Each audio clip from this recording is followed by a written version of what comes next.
Hi everyone, I'm Eric Lempel, Director of PlayStation Network Operations and Strategic Planning, here with your preview of firmware update 3.0. As you may know, this firmware was recently announced in Gamescom, and let's take an in-depth look at the features. So the first thing you'll see when you come online is that the XMB has been slightly redesigned. We've added a lot of things to make it easier for you to understand where you are on the XMB and what some of the different functions do.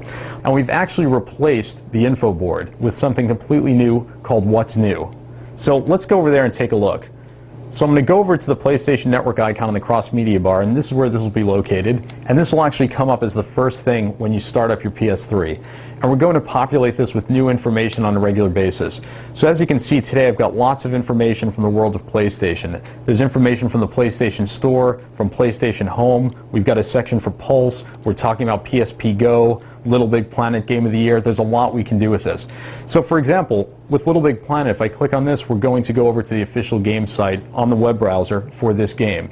If I were to click on the PlayStation Store icon, we'll go directly to the store. And if we were speaking about a specific game in the PlayStation Store, we would link directly over to that game. So this will really make it easy to bring things to the surface and help you find the latest and greatest quickly. Another thing we can do is link to videos. So I'm going to go over to Pulse, and I can click on that, and it'll immediately start playing Pulse. On this edition of Pulse, another great feature of the What's New section is to easily navigate to the last games you were playing. So once you start playing games on disc or games you purchased through PlayStation Network, they'll be on the What's New section, and you can click over to them and immediately launch into those games. So it's really easy if you were playing a game last night and came back the next day, those games will be right here so you can jump right back into the action. So another thing you can do is go over to the games section, and we've actually added the PlayStation Store icon here as well. So this will take you directly to the game store and the latest and greatest there. So as you can see here, we've got a bunch of different items highlighting what's new in the PlayStation Store and just other games in general. And if you click on any of these games, you'll link directly to their official game sites or their section in the PlayStation Store. And we've done the same thing for the video icon. So this makes it easy to get over to the video section of the PlayStation Store. And again, if you click on this, we'll be highlighting some of our newest releases available for rental and purchase, and you can link directly to those items to check them out. Another thing you'll notice is that there's some more animation behind the scenes on the XMB. As you can see, there are these sparkles kind of bouncing around in the background. And again, if you don't like the new look of the XMB, the old classic look is available, and you can change that in the theme section. The next thing you'll immediately notice is in the upper right-hand corner of the screen. So if you take a look up there, if you see Kratos, that's my current avatar. Next to that, you've got the friend icon and the number of friends online. And then you'll see a piece of mail if you have any messages waiting from any friends on PlayStation Network. So this is a lot of the information you'd want to see on a regular basis, and it's in a much better place. Then of course under that, we've got a little ticker with all the latest news from PlayStation Network. So let's go a little further down the XMB to take a look at something new in the themes area.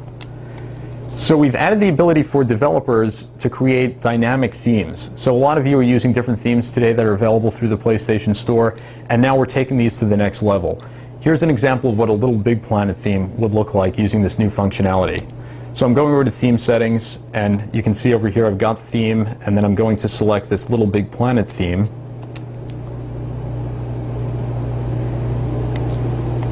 And this is what this would look like. So as you can see, it's completely dynamic. Everything's moving.